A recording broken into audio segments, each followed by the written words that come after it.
What's up, YouTube? It's your boy Nash here. Welcome back to the channel. Yeah, you see the book. That can only mean one thing.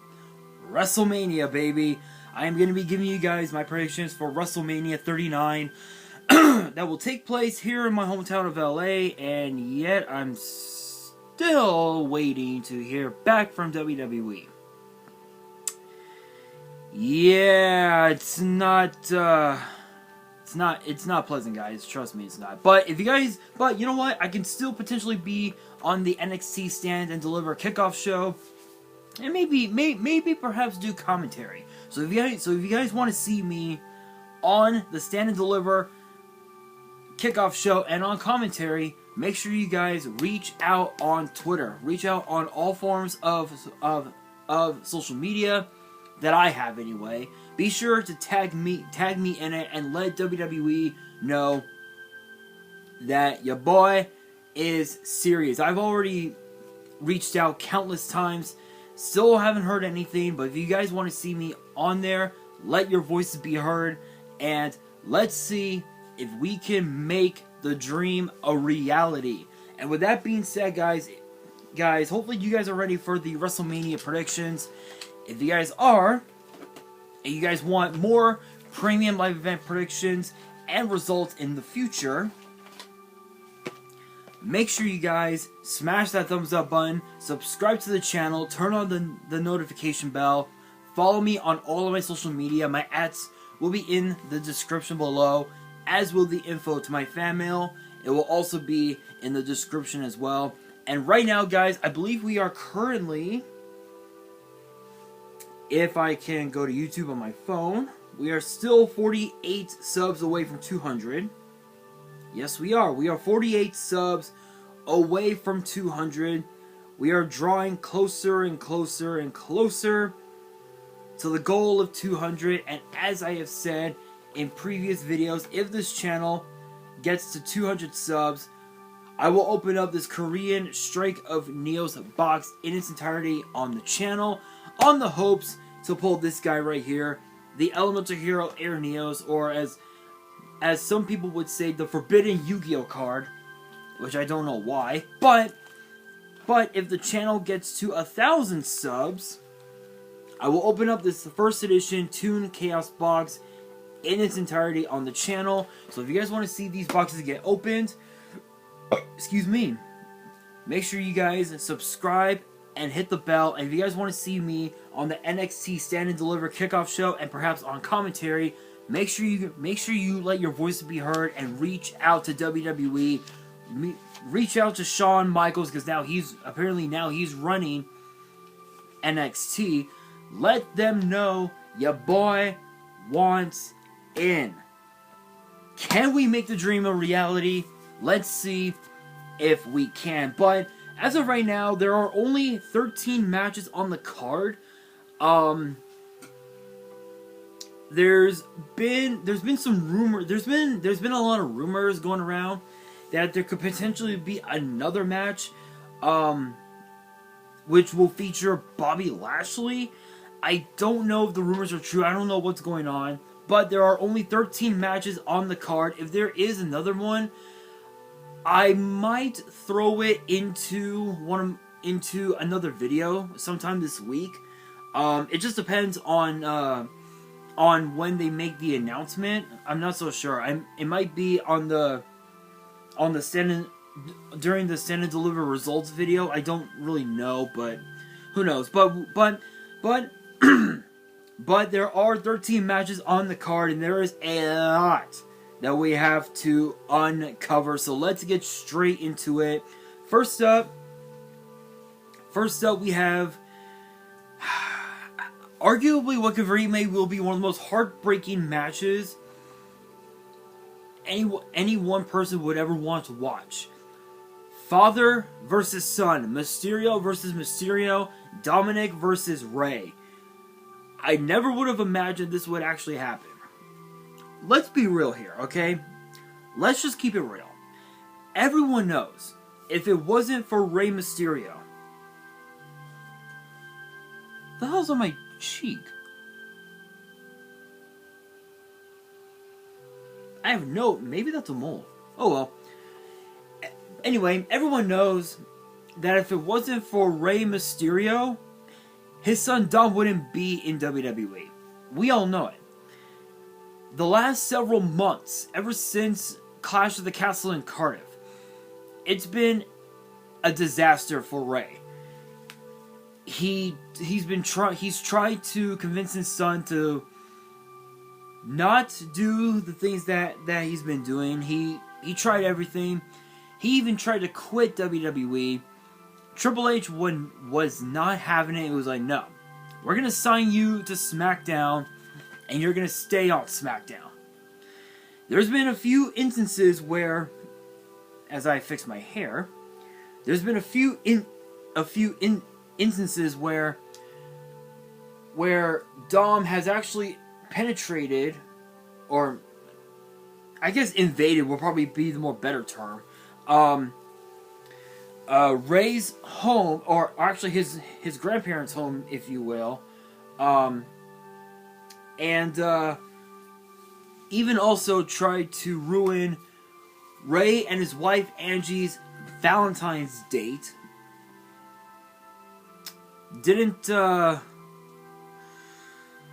It's been hell for Rey. But this past Friday on SmackDown, Dominic Mysterio had the balls to stand up to his own mom Angie, and even his own sister Aaliyah, and just disrespect the living fuck out of them. And Rey could not have enough. He could not take it anymore. Knocked him, just punched him in the face, and said, "You want me at WrestleMania? You got it. I'll give you your match." And now it's come to this. I'm gonna be honest. This is, again, as I just said, this is gonna be one of the most heartbreaking matches I will ever see. Because you guys know, I grew up watching Rey Mysterio as world champion. He was world heavyweight champion when I was watching WWE. Not only was he world heavyweight champion, he was also tag team champion. He was also Intercontinental champion. Even also WWE champion as well. He's done it all. He's done it all. He's done everything that there's to do in WWE. Win the Royal Rumble. Go on to become world champion. Go on to become Intercontinental champion. He's done it all. But now he has to face his own son. This is going to be the most heartbreaking thing ever. But what I find interesting is the fact that only 3 of the 4 members of the Judgment Day are going to be at WrestleMania. Rhea Ripley, Dominic Mysterio, and Finn Balor.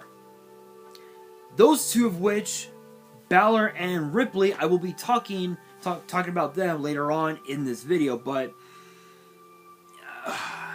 I don't know. A part of me wants to say Rey Mysterio, just based on experience alone. But Dom has learned so much from Finn Balor, Rhea Ripley, and Damian Priest that he could potentially defeat his own father. It's a possibility, but if I had to put in my call, I would have to say Rey Mysterio. I think if there's one person that can shut up Dom, it's gonna be his own father, Rey, hands down. Next up, you guys kept saying on social media that this match was gonna happen.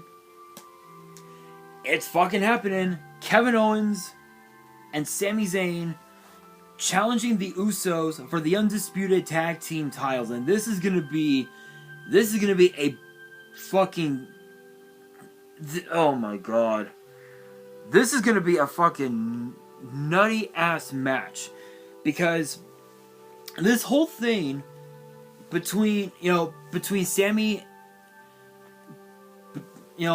Owens and Sami Zayn and the Bloodline, actually started when Roman Reigns came back to WWE 3 years ago, you know, at SummerSlam, and then ended up becoming Universal Champion at Payback. He defeated Braun Strowman. He defeated Bray Wyatt. He defeated Jay, his own cousin Jay, and we enter Kevin Owens. Over the years, if you look back on this card, on these cards over the years,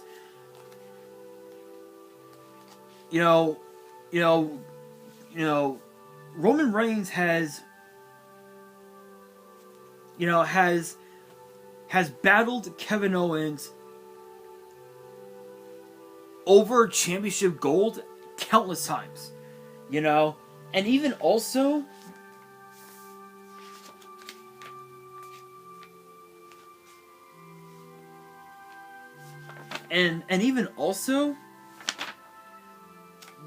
this whole thing kind of started at the Royal Rumble in 2017. Kevin Owens defeated Roman Reigns to become Universal Champion. And then fast forward a little bit. They've battled countless times. Moving forward into obviously Royal Rumble 2021 up until now, just looking back on my book, absolutely insane, and Kevin Owens has lost to Roman Reigns in a TLC match, a steel cage match, and a last man standing match against Roman Reigns inside, during the days of the Thunderdome era. And even again, the exact same thing. And then we enter Sami Zayn. The bloodline is whole. Usos, Heyman, Roman Reigns together. Sami Zayn, acknowledging, Roman, saying, "You are the GOAT. You are the champion." Jimmy Uso naming Sami Zayn, the honorary Us. And the bloodline, with Solo Sikoa and Sami Zayn as full-fledged members of the bloodline was whole. War Games came in Boston. That's where it all started. It all went downhill from there. And then we enter the Royal Rumble. Sami Zayn, after Roman defeated Kevin Owens, hit Roman with the steel chair, and we entered the Elimination Chamber last month. It was insane. And now Kevin Owens and Sami Zayn are finally back together after all this time.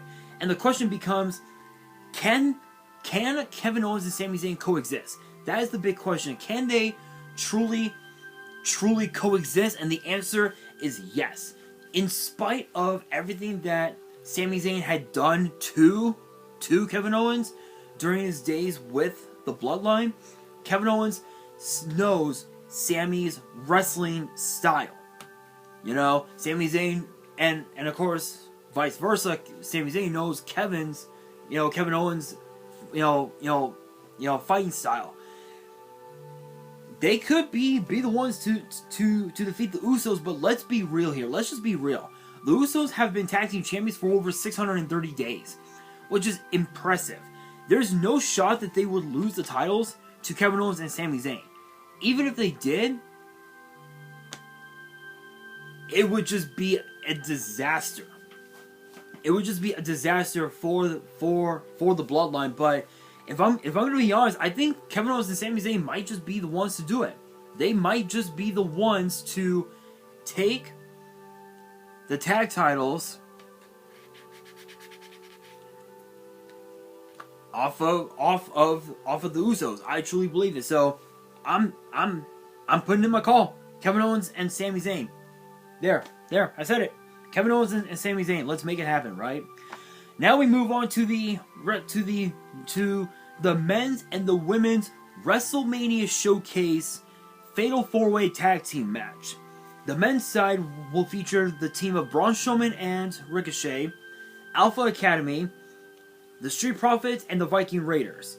The women's side will feature the team of Liv Morgan and Raquel Rodriguez, the team of Natalya and Shotzi, the team of Ronda Rousey and Shayna Baszler, of all people, and of course as we saw last night on Raw, the team of Chelsea Green and Sonya Deville.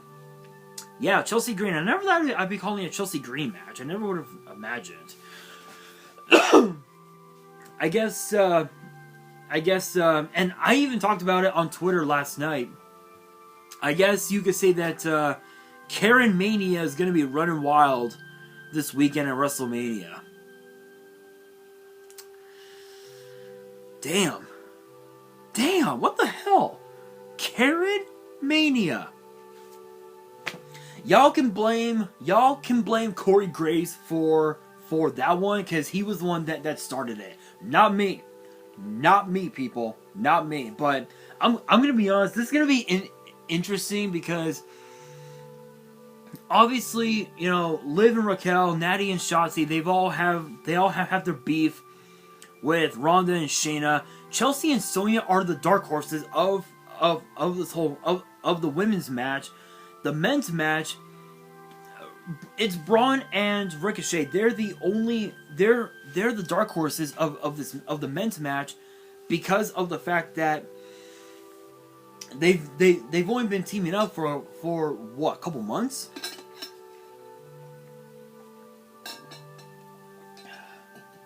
And yeah, sure, they've had quite a bit of success, but the thing is that Braun and Ricochet, they still have a long way to go in order for them to become a true tag team. So the women's match, I'm putting in my call, Ronda and Shayna. The men's match, I gotta go with the Street Profits on this one. I don't know who, what the winning team will get. Maybe it might be a shot at the tag titles. Who knows? But that's who I'm picking. Ronda and Shayna and the Street Profits. Not much else to say about that. But since we're on the topic of the women's tag team titles, we move on to a 6-woman tag team match between Damage Control, Bayley, Io Sky, and Dakota Kai against WWE Hall of Famer Trish Stratus and the new women's tag team champions Becky Lynch and another Hall of Famer, Lita.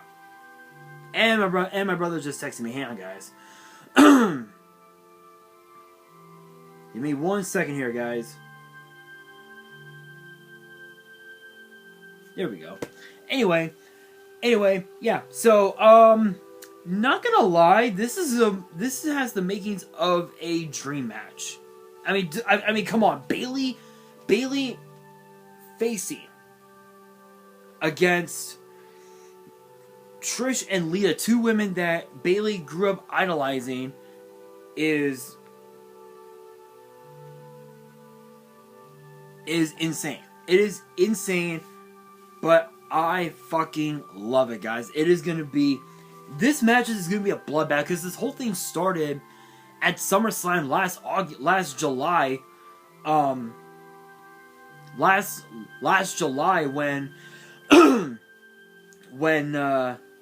Becky Lynch lost to Bianca Belair. Bayley came back. Io Sky came back from injury, mind you. This, she was injured at last year's Stand and Deliver, and we didn't see her since. Dakota Kai had been released from her contract the Raw after WrestleMania.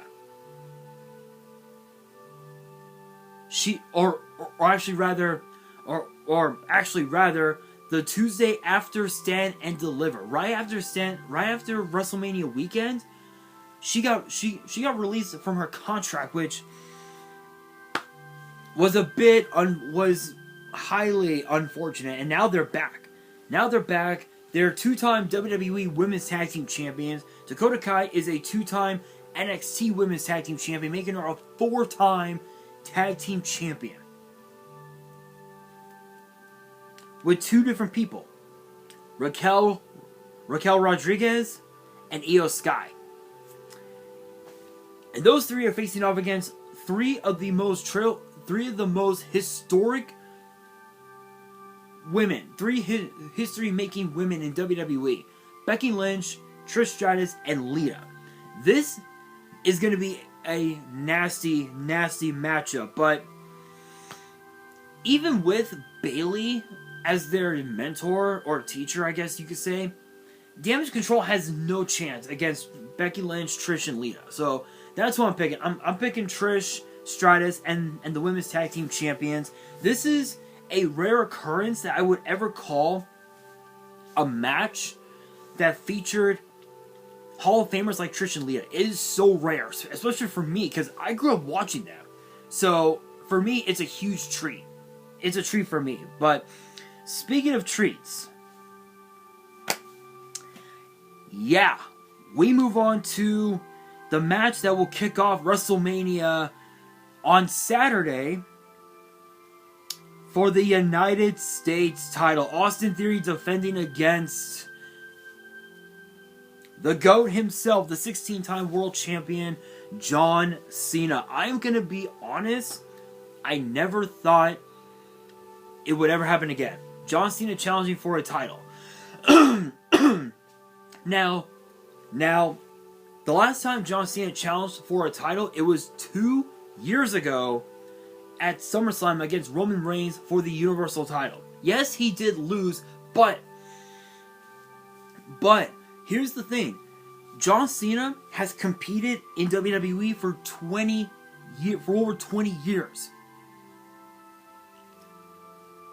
He has wrestled in WWE for the last 20 years at least once every year. And that's amazing. That is amazing for him to go that long. That's what she said. In WWE, it's incredible. And now he has arguably what could very may will be his biggest challenge, and that is Austin Theory. But let's not forget, John Cena is Austin Theory's biggest test. This will prove whether or not Austin Theory is indeed ready for that big spotlight. Is he truly ready? At this point, it's hard to say, because let's not forget, John Cena is a 5-time U.S. champion. If he pins Austin Theory or makes him submit, he will tie Ric Flair once again. For the 2nd time, he will tie Ric Flair. Not with 16 titles, but with 6 United States titles. That right there is history made. John Cena can pull it off. He can pull it off if he sticks to his usual game plan with a bit of a twist, you know? If he does that, what is on my paper? Oh, is that a hole in my paper? No, it's something else. Anyway, it's very possible, but Austin Theory, he's going to try and do everything he can to win, but even if he did, the crowd is just going to boo his ass out the fucking building. So I'm picking John Cena. I am picking John Cena to do it.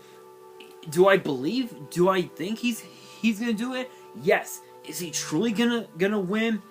It's hard to say, because Austin Theory has been putting in the work week after week after week after week. But as far as John Cena, we haven't seen him in the ring since New Year's Eve, where he teamed up with Kevin Owens to take on Sami Zayn and Roman Reigns in a winning effort against the Bloodline. So, who knows? But I think John Cena can definitely pull it off.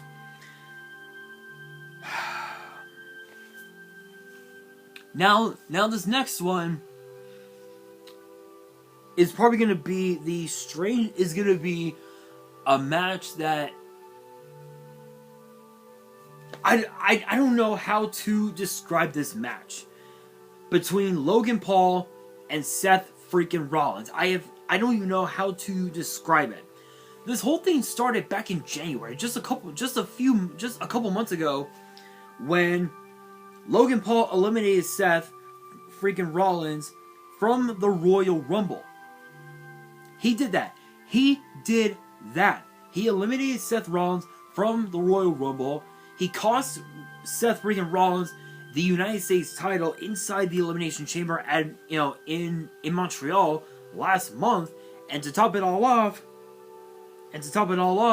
Logan Paul has used his surgically titanium screwed fist on and just knocked out Seth Rollins not once but twice, and now it's come to this. Let's be real. Let's just keep it real. Last year's WrestleMania, Seth Rollins didn't have much of a path to WrestleMania until Cody Rhodes came back.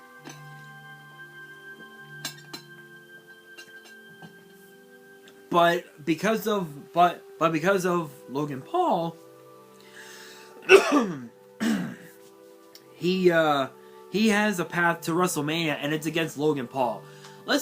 Don't get it twisted, okay? Logan Paul has proved himself to be a main event worthy superstar. There is no denying it. He took Roman Reigns to the absolute limit at Crown Jewel last November. There is no denying it whatsoever.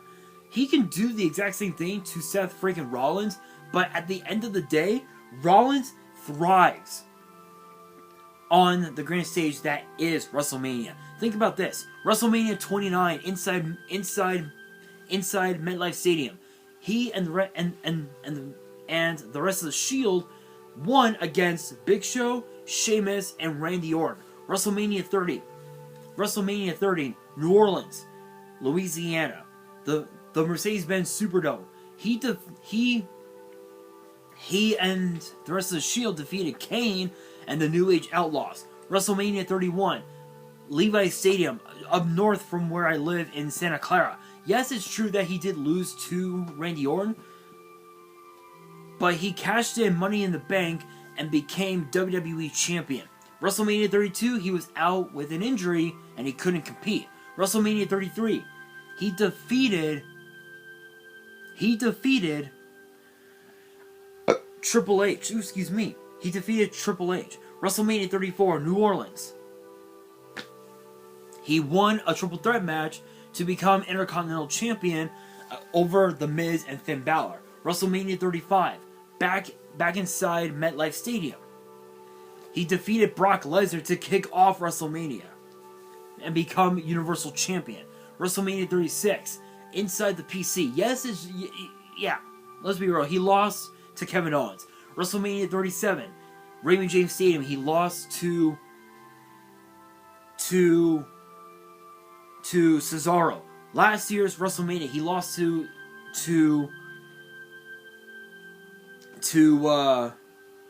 Cody Rhodes. So he's basically, let's see, 29, 30, 31, 33, 34, 35. So he's 6. And let's see, 31, 36, 37, 38. He is 6-4. 6-4 at WrestleMania. That right there is an impressive record. So that right there proves that Seth Rollins has an advantage, has the advantage over Logan Paul. But again, Logan Paul, he's had quite a bit of success in WWE since having his in-ring debut at last year's WrestleMania in Dallas. So there's a lot that can be said about Logan Paul, but Seth Rollins, he's gonna take it. We all know. It's finally happening. The dream match that we've all been waiting for. Finn Balor versus Edge. This time, Hell in a Cell. But we're not getting Edge versus Finn Balor. We're not getting it. We're getting the Demon, Finn Balor. Heel heel Finn Balor, okay? Think about this. Heel Finn Balor versus the manipulating rated R superstar. This is a match I can't call. I am not gonna call this match. This is probably gonna be a fucking massacre. This match is going to be a massacre. And I truly believe that this match might just be match of the year. Because when it comes to Hell in a Cell, it is the only way that a rivalry can truly, truly end. No matter how you see it, no matter what happens, no matter where, no matter what path they take after the match, the rivalry's done. This is the only way that it can end. Because this all started at last year's WrestleMania when Edge defeated AJ Styles and thus forming the Judgment Day. It all started with that. Finn Balor comes into the fold and all the members of Judgment Day attack him. Dominic Mysterio comes into the fold and he ends up joining Judgment Day, and it just goes downhill from there for Edge. Yes, it's true that at Elimination Chamber, he and his wife Beth Phoenix did defeat Finn Balor, both Finn Balor and Rhea Ripley. But the thing is that Finn Balor, he wasn't done. He wasn't done with Finn Balor. Sorry, Balor. He wasn't done with Edge. Hell no. Hell no, he wasn't done. So we have this. Yeah, this is something I can't call. This is probably going to be one of the most... This is going to be one of the most insane matches I had ever seen. Because it's very rare that you would get a Hell in a Cell match at WrestleMania. In fact, I think, WrestleMania 15... WrestleMania 28, WrestleMania 32,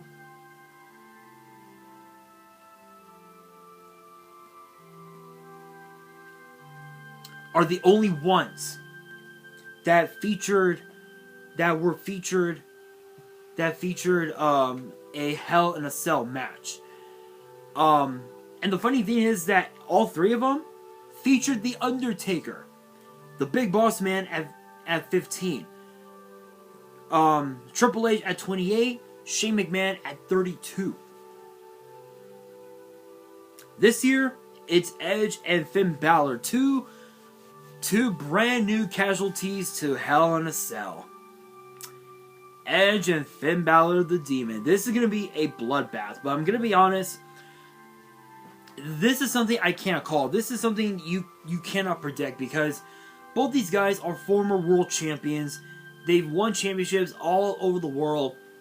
These guys are two of the top tier talent in WWE. But when it comes to Hell in a Cell, Edge has the advantage.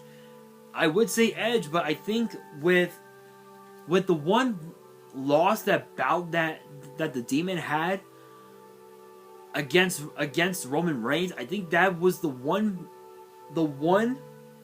loss that helped Finn Balor realize I need to step up my game, and joining the Judgment Day was the only way. And now let's come to this. This is gonna be nasty, but I can't call this. But if I was a betting man, if I was a betting man, if I had to put my money on one person, I would have to say Edge. I think Edge might just be the one to end it. Plain and simple. But now we move on to the Intercontinental title between the champion Gunther and the challengers Drew McIntyre and Sheamus. This is something that a lot of people were predicting that would happen.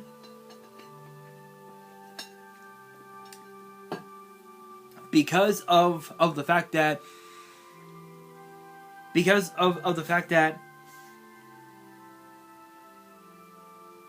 McIntyre, what is on my nose? Oh my god. I'll deal with that later. Wait, maybe I can deal with it now. Hang on, guys. I need to get this off my nose. This is literally gonna hurt, but it's fine. Can I get it out? I don't think I can. Yeah, I don't think I can, guys. I don't know.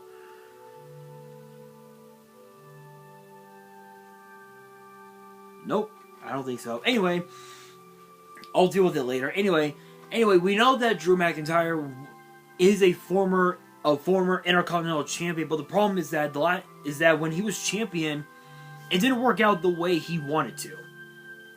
Sheamus never been champion before. It's the only thing that he hasn't held, that he hasn't won, to make him an Ultimate Grand Slam, the only Ultimate Grand Slam champion in history. I mean, think about it. WWE champion, World Heavyweight champion. Excuse me. Let's see. Raw Tag Team Champion, SmackDown Tag Team Champion, United States Champion, Royal Rumble winner, Money in the Bank, King of the Ring, Elimination Chamber winner. He's done it all. But there's only 2 titles that he has not held in WWE to make him an Ultimate Grand Slam champion. The Universal title and the Intercontinental title. Obviously, the Universal title is wishful thinking. We know that the Universal title, that's wishful thinking. But the IC title is the one thing that he has not held. And Gunther, he's been champion since last June.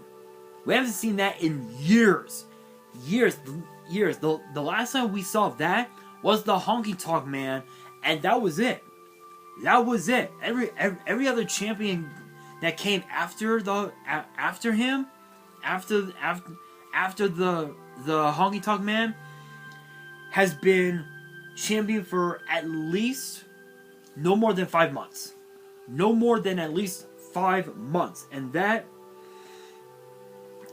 says a lot. But Gunther, he's competing on a whole nother level. But I think Gunther's gonna pull it off. I think if there's one person that will establish dominance as a Intercontinental Champion, it's definitely gonna be the Ring General Gunther. Plain and simple. But now we move on to probably one of the biggest matches ever, and I mean that quite literally, because we have the Beast versus the Nigerian Giant. Brock Lesnar versus Omos. This is something that nobody expected to see. Nobody expected to see this match take place. Not me, nobody. But this match is happening. And there's been a lot of rumors going around as of late that this year's WrestleMania might be Brock Lesnar's very last WrestleMania. Meaning he's going to retire. There's been a lot of rumors going around as of late that it's going to happen, but we don't know. We don't know if Brock Lesnar has re-signed, has renewed his contract with WWE.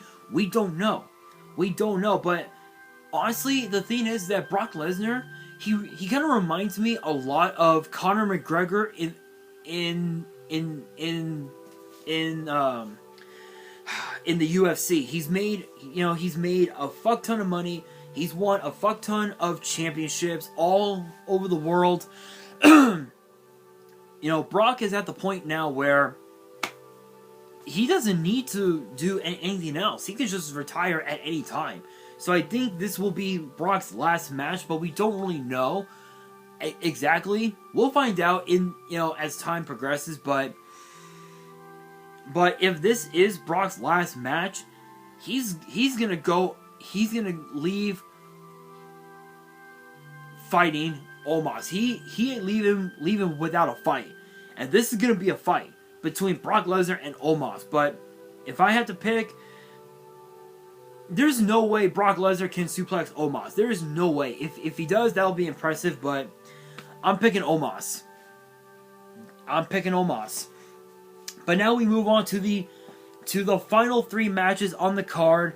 The first one is for the Raw Women's title between Bianca Belair and Asuka. The new and improved Asuka under her Kana dark character that was in that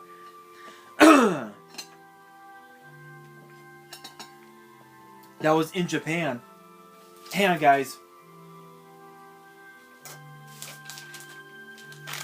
I've got my throat is my throat's been acting a fool, so I got some cough drops here. Give me a second.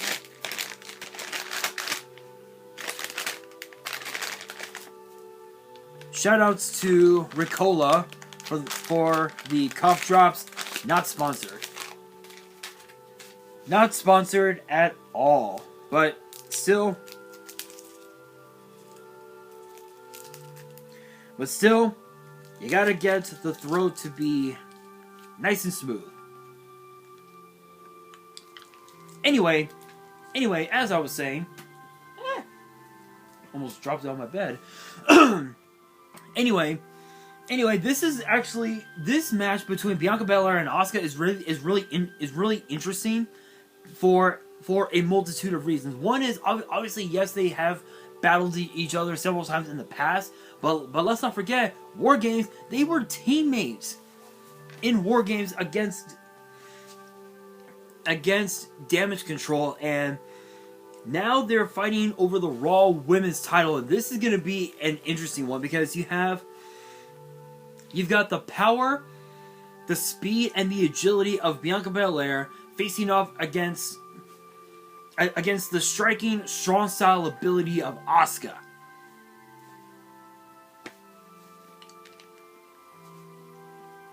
That right there has the makings of an immaculate WrestleMania match, and it's hard to predict who wins because ever since Asuka came back to WWE with the new face paint and everything else, she's been undefeated. Yes, it's true that she did get eliminated in the women's Royal Rumble back in January. That doesn't matter. What matters is that she's been on an impressive roll as of late, but so has Bianca Belair. Bianca Belair has also been on a massive streak since becoming Raw Women's Champion last year. It's very possible that she could potentially break Becky Lynch's record, which is a possibility, in which ironically enough, Bianca Belair is the longest reigning black champion in WWE. Only one other person had that moniker, and that was MVP in 2007 when he first became the United States champion. He held the title I want to say it was like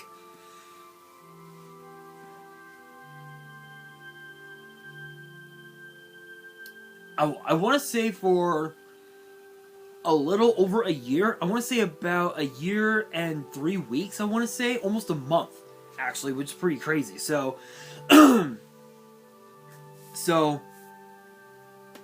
Bianca Belair could pull it off, but can pull it off. You know, even Becky Lynch. Becky Lynch was Raw Women's Champion for over a year and a half.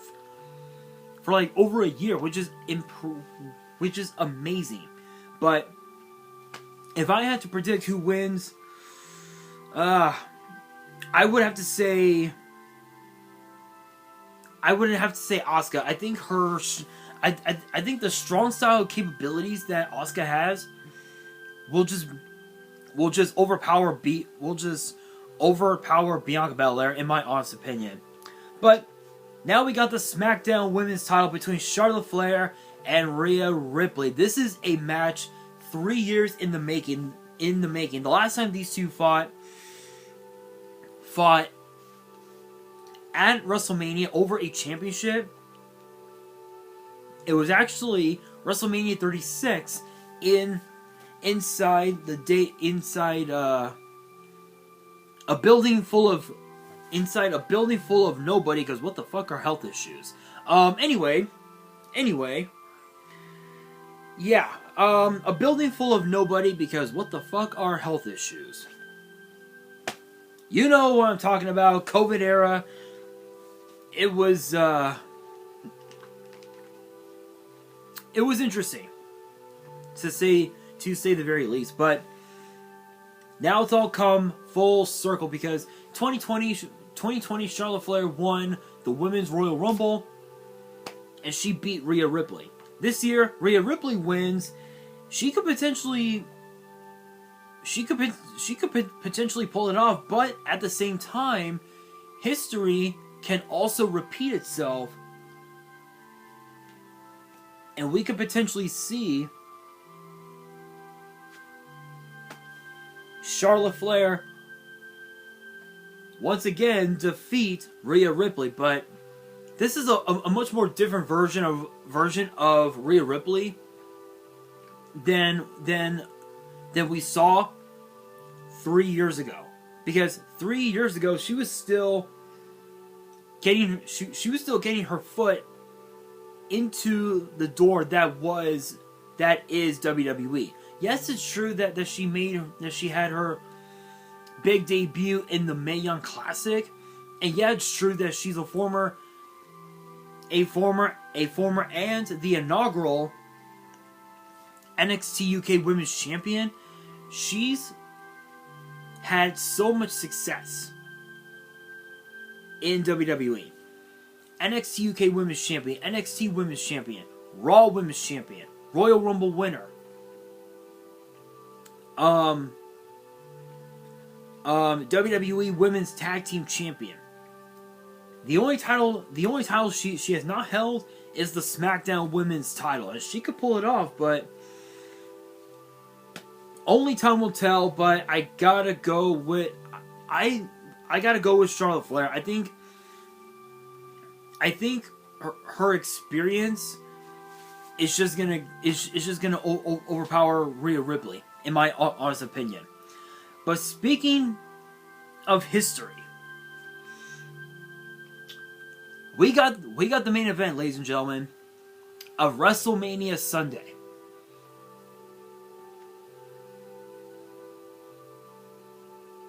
And this could very may well be the biggest and the greatest WrestleMania match of all time.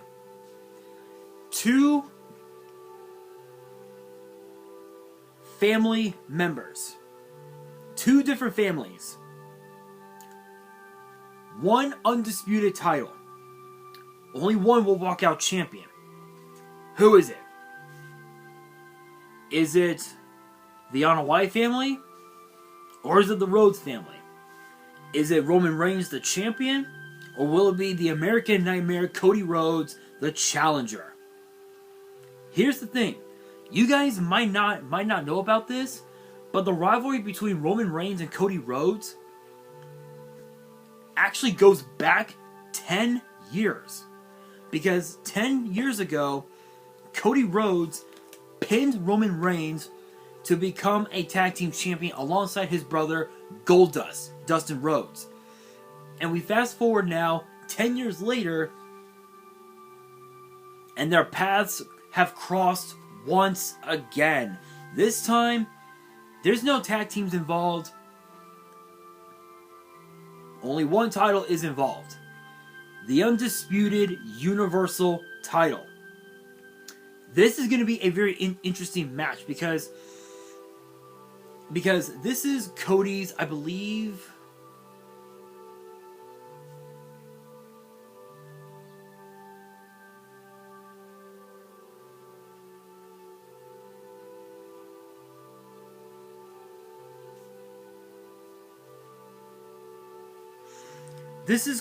I believe, his 8th WrestleMania, but his second since coming back to WWE at last year's WrestleMania. So I believe this is his 8th. Because I know that he debuted. He had his WrestleMania debut at WrestleMania 26. He competed at WrestleMania 27. 28 over the Intercontinental title. 29 he was supposed to have been in it, but there were some things that never took place. WrestleMania 30, I believe, in the Andre the Giant Memorial Battle Royal. and then WrestleMania 31 and 32 in a ladder match for the Intercontinental title as Stardust, and now this. Last year's WrestleMania against Seth Rollins, this year against Roman Reigns. This is interesting because both men have never been pinned or submitted in one-on-one competition since they came back to WWE. Think about that. Roman Reigns, he has not been pinned or made to submit since December of 2019. Think about that, guys. Since December of 2019. Cody Rhodes, the exact same thing since last year's WrestleMania against Seth freaking Rollins. This will determine who wants it more. Is it Cody Rhodes or is it Roman Reigns? And honestly, in my opinion, Cody Rhodes needs this. Roman doesn't need this match. He's in the damn near 3 years that he's been champion, he's already made his money. He's already established himself as one of the most dominant champions of all time. And if he wins, he can surpass Pedro Morales. In fact, I want to look it up really quickly. How much time? Oh my god, guys! I'm looking at my camera on my iPad. Hang on, let me. Oh my god. Okay, so I need to wrap this up because this is gonna be one of my longest videos ever. So I do apologize, guys.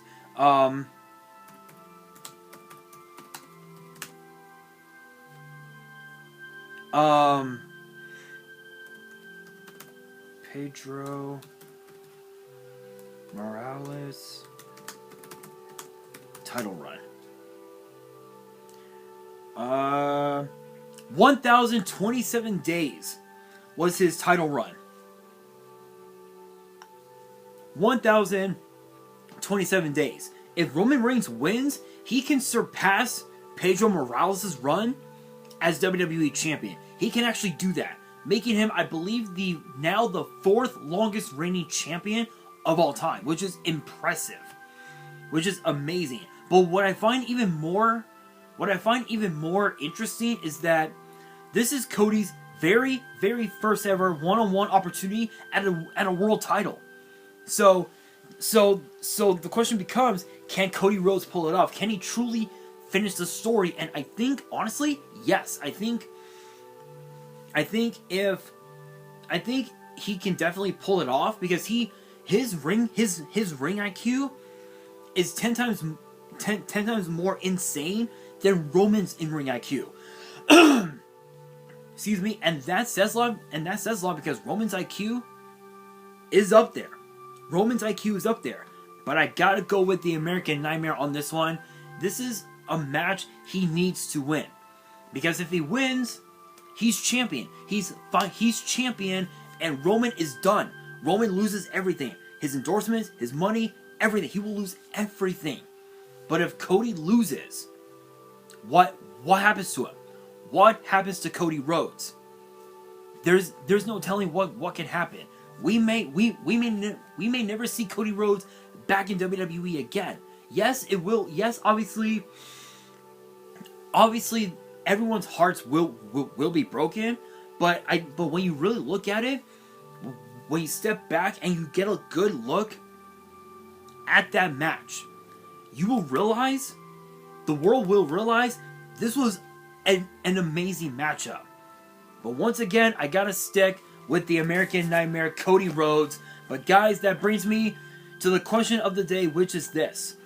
Among the card as it sits now, what are you guys' predictions for WrestleMania? Let me know down in the comments below, and that will do it for today's video. Hopefully you guys enjoyed. I apologize if it was a long one, so forgive me. But if you guys enjoyed it, make sure you guys smash that thumbs up button. If you guys are new to the channel and you guys want more premium live event results and predictions in the future, make sure you guys subscribe to the channel, turn on the notification bell, follow me on all of my social media. My ads will be in the description below, as will the info to my fan mail. It will also be in the description as well. And on that, this is your boy Nash, signing out.